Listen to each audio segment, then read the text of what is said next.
Bismillahirrahmanirrahim. Bir inson aytadi-da, ikki etaj uy solibman deydi. Ikkinchi etajga ali chiqib dem olmabman deydi. Ey tavba. Ikki etaj uy solib qo'ygan, ikkinchi etajga chiqishga vaqt yo'q-da.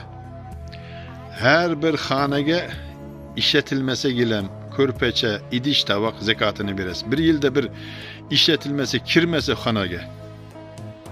Sap qo'ygansiz, dang'illatib charchagansiz, mehnat qilgansiz, sovuqni sovuq, kunni kun demagansiz-da, biroq Allohning oldida javob berar ekanmiz-da. Nega? Ana shu ishlatmaganligimiz uchun. Mehmon kelsa kirib xonada bir marta bo'lsa ham o'tirib, ko'rpachada o'tirib, gilamga suyanib o'tirib, idish tovoqlarni ishlatib qo'yish kerak. Bo'lmasa zakotini berasiz. Do'stlari bir kishini uyiga ziyorat qilib borib, uy solgan ekanda, ikki etaj qilib yaxshilab soldi-da. O'zi Urmiyangada turadi, onasi bilan-da. Balasi bo'lsa katta bo'lib qolgan, uylanish yoshidan o'tib ketdi. Do'stlari aytibdi, "Mana balangni yoshi o'tibdi, uylantirmaysanmi?" desa, "Onam" debdi, "Bu yoq bo'lib turib, onasini o'limini kutadiganlar bor ekanda. Bu yoq bo'lay deb turibdi. Onam bu yoqlik bo'lib qoladigan bo'lsa, undan keyin balamni uylantiraman" deb niyat qilibdi-da. Xudoning qudrati bir yildan keyin o'zi dunyodan o'tib ketib qoldi. Onasi hali tirik. Balasi uylandi, ana shu salgan uyiga kelib tushdi. Nima qildi? Mehnat qildi, o'zi ko'rinmay, davolanmay. Mana shu tanalar uchun javob beramiz ertallohning oldida. Qaqshayib, og'riydi, sirqaydi, 60-70 ga kelganda bar badaningiz og'riydi. Azongacha 10 marta surilib, bu yoqqa qarab inqillab yotamizda. Bu tanaga hamdan berish kerak, Allohning oldida javob beramiz bizlar.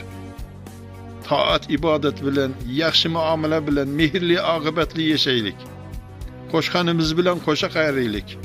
Dasturxonimizga yaxshilab har bir narsani olib kelib qo'ying. Dunyo o'zin topiladi. Bu dunyoda yeyishlik, yaxshi yashashlik kerak bu. Salavergan bilan imoratni bir kun emas, bir kun dunyodan o'tasiz. Yashamasangiz, har bir o'g'il qizlaringizni xonalarga kirgizib yotqizishingiz kerak, rassab qo'ygan bo'lsangiz.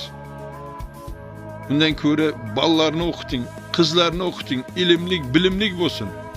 Bu Afrikadagi negerlar bilimi yo'qligidan suv chiqara olmaydi. Yerni ostida boylik ko'p, Angliya boshqa ellar kelib boyligini tortib, dunyosini olib ketdi. Bizlar ham qaloq bo'lsak, bilimsiz bo'lsak, boshqa yurtlarga borib ishlaymiz-da. Dunyo topamiz. Chet elda yurganlarga Alloh rozi bo'lsin, bola chaqasini haloldan boqyapti. Sog' bo'lsin, salomat bo'lsin. Yurganda yo'limiz bo'lsin, qidirata yo'ldoshimiz bo'lsin deydi. Amon sog' bo'laylik.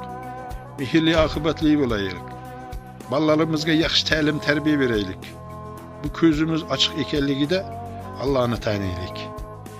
Qisqa umrda yaxshi yashaylik. Erta afsus nadomat qilmaylik. Assalomu alaykum va rahmatullohi va barakatuh.